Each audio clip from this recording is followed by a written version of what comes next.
So I just heard the question, right? About why did I make the statements about Miami? Yes. Because I played in the NBA during the same time frame. So I know who Miami was and who they are.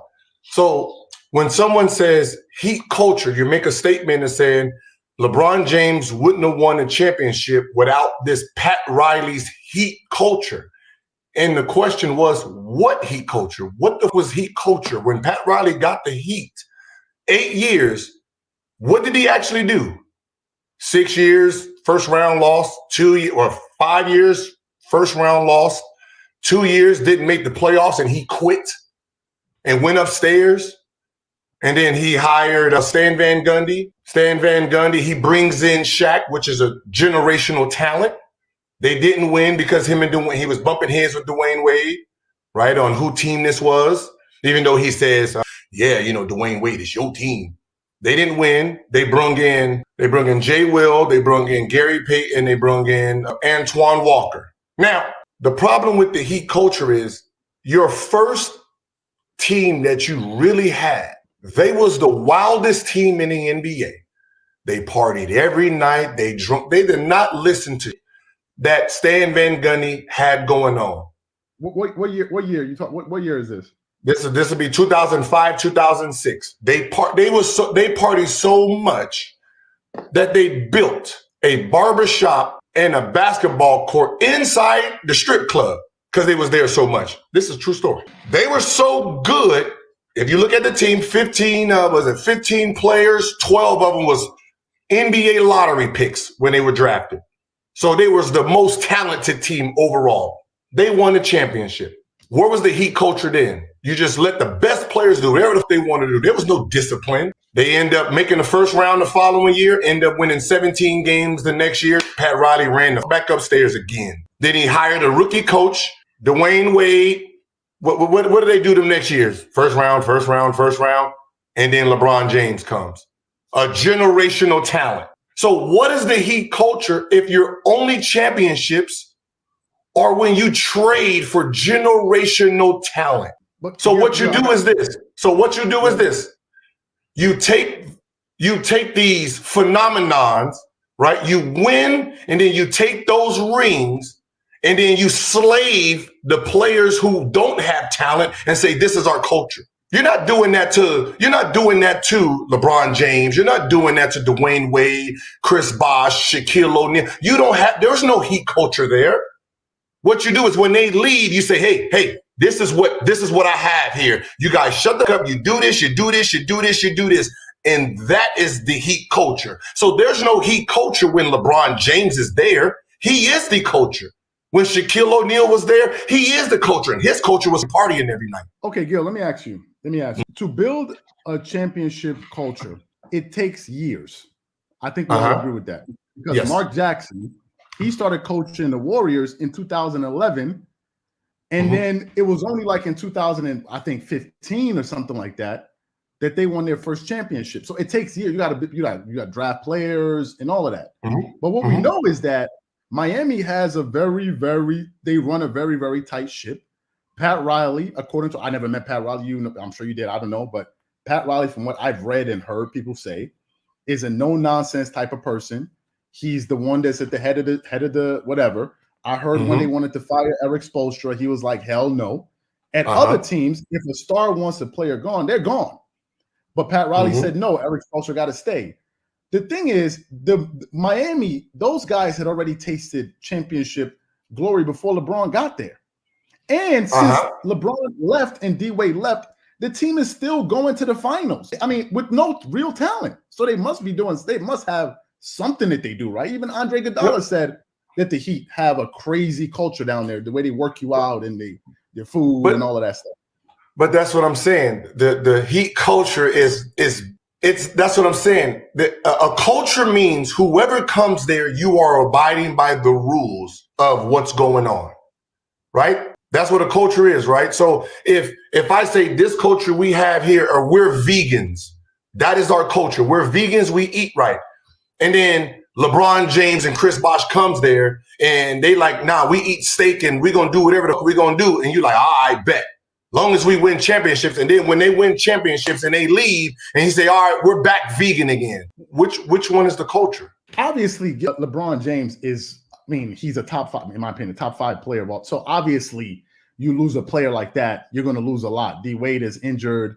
Obviously, we know the loss of what LeBron means. I'm just saying that you're the first person I'm hearing say that the Heat don't have a culture, because I've heard so many people, JJ Redick, Andre. JJ Redick didn't play there. Iguodala played there, but he didn't play there with LeBron James or Shaquille O'Neal. When you think about their championship, when you think about Pat Riley, his greatness, and everybody gives their top 5 players of ever, right? Did you notice he has 3 of them?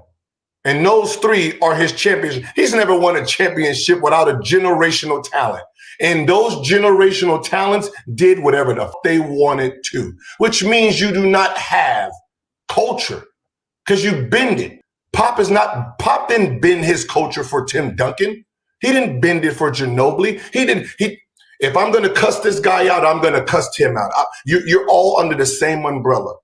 Right, Phil Jackson, you're all under the same umbrella. So let me ask you, why do you think then that D Wade told LeBron, you don't want Pat to come down here and coach us then? Why was D Wade saying that to LeBron?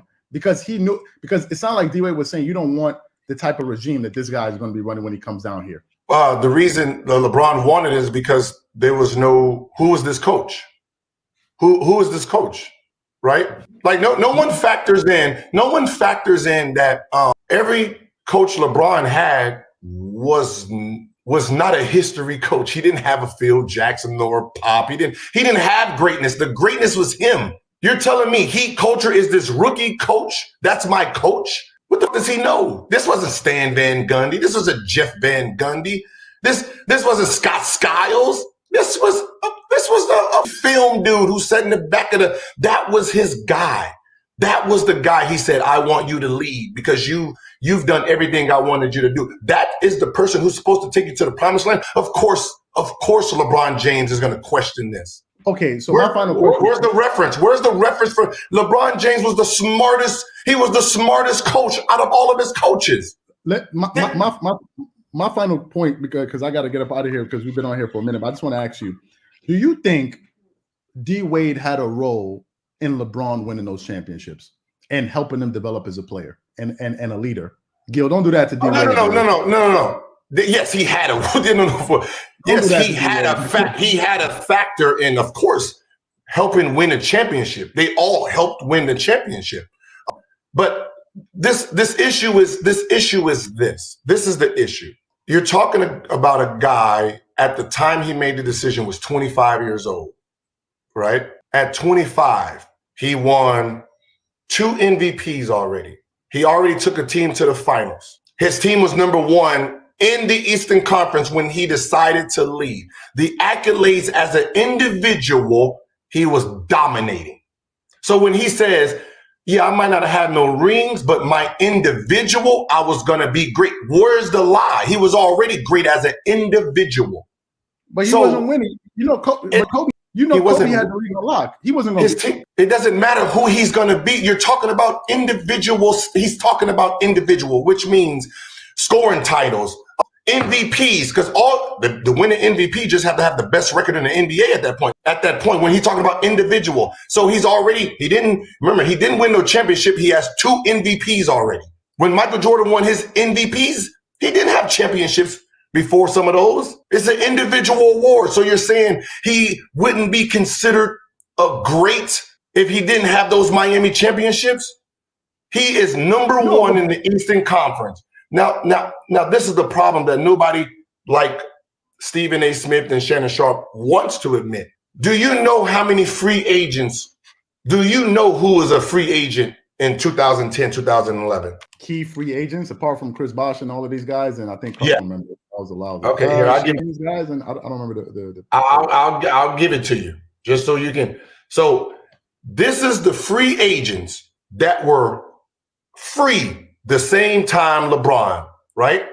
You got LeBron James, the number 1, Dwayne Wade, number 2, Chris Bosh, Dirk Nowitzki, Yao Ming, Joe Johnson, Amari Stoudemire, Carlos Boozer, David Lee at the time, Paul Pierce, Rudy Gay, Ray Allen, anybody, Jermaine O'Neal, Drew Gooden, right? Now, if all of these players are free agents and any of these two team up, what happens to the league? So if let's just say D Wade and Joe Johnson team up in Miami, D Wade, Chris Bosh, and Joe Johnson, that kind of hurts LeBron James, right? So when you're a free agent and you're thinking about how I'm going to dominate, you have Amari Stoudemire, Carlos Boozer, and Dwayne Wade. If Carlos Boozer goes with Dirk Nowitzki or Dirk Nowitzki and Yao Ming, you see how powerful this 2010, 2011 free agency was,